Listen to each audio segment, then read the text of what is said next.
सारस और केकड़ा की कहानी। बहुत समय पहले की बात है। एक घने जंगल के बीचों बीच एक बहुत ही सुंदर झील था। उस झील में बहुत सारी मछलियां और केकड़ा भी रहता था। वो सब बहुत खुशी से मिलजुल कर रहते थे। लेकिन हर रोज उस झील के किनारे एक सारस आकर मछलियां पकड़कर अपना पेट पूजा करता था। जब भी सारस झील किनारे आ पहुंचता तब सारे मछलियों के बीच भागा दौड़ी शुरू हो जाता था।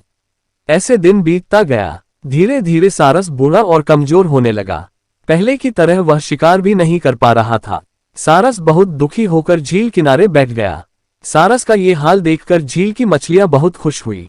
सारे मछली सारस के सामने तैरने लगे, पर सारस ने उन्हें कुछ नहीं किया, सिर्फ बैठा रहा। ऐसे कुछ और दिन बीत गए।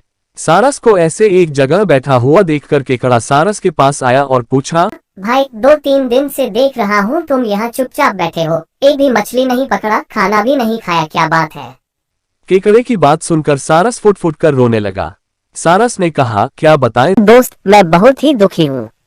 कुछ दिन पहले एक ज्योतिषी ने मुझे एक बात बताया कि बहुत ही जल्दी यह झील सूखने वाला है। बिना पानी के तुम सब कैसे जी पाओगे? तुम सब मर जाओगे। तुम लोगों की मुझे बहुत चिंता हो रहा है, इसलिए मैंने खाना पीना छोड़ दिया। केकड़े ने कहा, क्या बोल रहे हो? ये तो बहुत गंभीर और चिंता की बात है, मुझे सबको बताना होगा। सारस की बात केकड़े ने झील की सारी मछलियों को बताया। सारी मछलियां और केकड़ा मिलकर सारस के पास गए और बोला, क्या बोल रहे हो? झील सूख जाएगा, तब हम सब कहाँ जाएंगे? क्या करेंगे? कोई तो उपाय होगा न बचने का। हम सब ने तुमको हमारा दुश्मन समझा, पर तुम तो हमारे दोस्त निकले। हम लोगों के चिंता के कारण तुमने खाना पीना छोड़ दिया। दोस्त, अब तुम ही कोई उपाय बताओ। सारस ने कहा, अच्छा लगा सुनकर कि तुम सबने मुझे दोस्त माना है। एक उपाय है, कुछ ही दूर पर एक तालाब है। अगर तुम लोग चाहो तो मैं एक एक करके तुम लोगों को वहां छोड़ सकता हूं। सारे मछली मान गए और कहा, ठीक है ठीक है। तालाब में पहुंचाने के लिए अगले दिन से सारस एक एक मछली को अपने चोंच पर लेकर जाना शुरू किया। ऐसे कुछ दिन बाद केकड़े की बारी आई। सारस केकड़े को लेकर रवाना हुआ। कुछ दूर जाने के बाद केकड़े ने सारस को पूछा, भाई ये तालाब और कितना दूर है? केकड़े की बात सुनकर सारस हंसने लगा और कहने लगा, तालाब? कैसा तालाब? यहाँ कोई तालाब नहीं है। मैं तो खाने के लिए तुम सबको यहाँ लेकर आ रहा हूँ। इतने दिनों से मछली खा खा कर बोर हो गया हूँ। आज बहुत मजा आएगा तुमको खाकर।